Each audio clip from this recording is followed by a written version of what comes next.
Panorama group, जो सोचता है वो करता है। आपके अपने सपनों का आशियाना।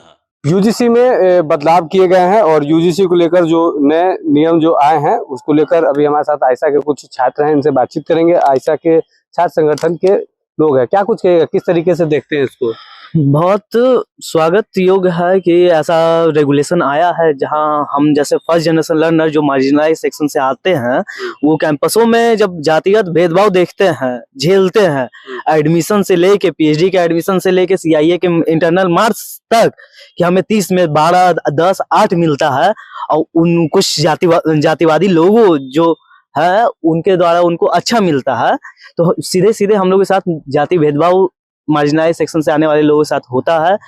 आप देखिए कि हॉस्टल आवंटन तक में ऐसा जातिवाद भेदभाव होता है, तो बहुत जरूरी है कि ऐसा एक्ट आए और हम लोग इसका स्वागत करते हैं, ताकि हम लोग बेहतर पढ़ पाए, मार्जिनलाइज सेक्शन से आने वाले लोग पढ़ पाए, महिलाएं पढ़ पाए, डिसेबल लोग पढ़ पाए, उनके साथ ऐसा ना हो, ये हम लोग मांग करते हैं। आपके साथ कभी भेदभाव हुआ इस तरीके का? जी बिल्कुल, इंटरनल के एग्जाम में आप देखिएगा कि हम लोग के साथ भी भेदभाव हुआ है कि इंटरनल में बहुत कम नंबर मिलते हैं, जिस कारण से आप देखिएगा कि रिजल्ट स्कोर कम हो पाता है। हम जैसे लोगों का ये होता है, हम लोग झेल रहे हैं कैंपस। मतलब इसका समर्थन करते हैं आप? हाँ बिल्कुल।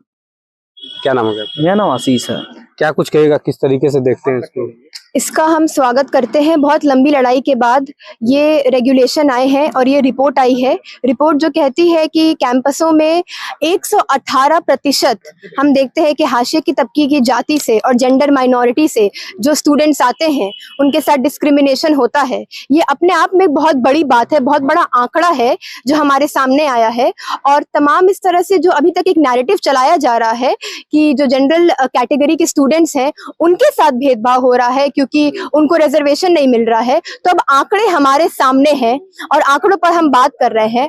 और इस रेगुलेशन का हम स्वागत करते हैं क्योंकि इसकी लड़ाई हमने लड़ी है। इसके लिए रोहित वेमुला से लेकर प्रियंका तंगड़ा जैसे लोगों ने अपनी जान दी है और हमने उनके पूरे संघर्ष को देखा है। और ये कुछ ऐसे लोग हैं जिनका संघर्ष इतना बड़ा था कि वो बाहर आया है, लेकिन हर दिन हम देखते हैं कैंपसों में किस तरह से जेंडर माइनॉरिटी स्टूडेंट्स के साथ, मुसलमान स्टूडेंट के साथ और निम्न जाति के स्टूडेंट्स के साथ किस तरह से भेदभाव किया जाता है। आपके एडमिनिस्ट्रेशन में सवर्ण है, आपके प्रोफेसर सवर्ण है, आपके जो स्टूडेंट्स हैं उनका इन सवर्ण एडमिनिस्ट्रेशन वालों से जो है कनेक्शन है।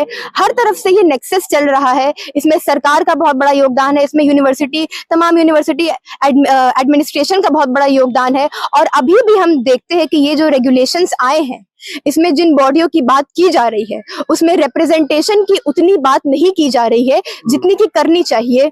हम चाहते हैं कि हमारे लिए इस बॉडी बनाना सरकार का काम है, रिप्रेजेंटेशन देना भी सरकार का काम है। तो हम चाहते हैं कि इन बॉडीज में रिप्रेजेंटेशन आए। उसके अलावा जो सरकार जो रेगुलेशंस पहले से हैं, जैसे कि इक्वल अपॉर्चुनिटी सेल की, जीएस कैश की, इंटरनल कंप्लेंट्स कमेटी की, ये जो कमिटीज बहुत लड़ाई करके बनवाई गई हैं सेंट्रल यूनिवर्सिटीज में भी और स्टेट यूनिवर्सिटीज में भी, उसको हम अपनी अपनी यूनिवर्सिटी में कार्यरत देखना चाहते हैं।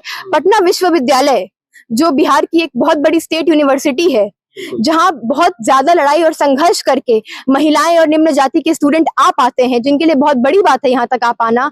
यहाँ आने के लिए उनको एक लड़ाई लड़नी पड़ती है और यहाँ आने के बाद उनको एक और लड़ाई लड़नी पड़ती है प्रशासन से, एडमिन से, डिपार्टमेंट से, क्योंकि ये जो बॉडीज हैं ये कार्यरत नहीं है। ये जो बॉडीज हैं इनमें लोकतांत्रिक रिप्रेजेंटेशन नहीं है।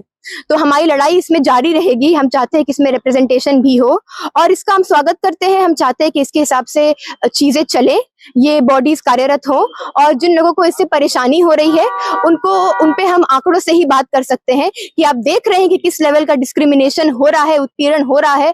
उसके बाद अगर आपको परेशानी हो रही है तो इसका मतलब यही है कि आप कहीं ना कहीं इसमें कंप्लायंट हैं, कहीं ना कहीं इसमें आपका हाथ रहा है। कुछ ऐसे आपके प्रिविलेजेस हैं जो आप छोड़ना नहीं चाहते हैं और इसी प्रिविलेजेस के खिलाफ हमारी लड़ाई है। क्या नाम है? मेरा नाम सबा है। किस तरीके से देखते हैं इस यूजीसी को आप? यूजीसी का हम लोग समर्थन करते हैं, स्वागत योग्य है। और जिस तरह से कैंपस में, कॉलेज में हम लोग के साथ भेदभाव, जाति भेदभाव होता है, और कौन लोग उससे समर्थन विरोध में खड़े हैं, जिनकी मानसिकता है वो नहीं छोड़ना चाहते हैं, तो हम लोग इसका समर्थन करते हैं। आप लोग, आपके साथ हुआ कभी भेदभाव इस तरीके का? हाँ, प्रत्यक्ष या परोक्ष रूप से होता ही है, आए दिन होते ही रहता है।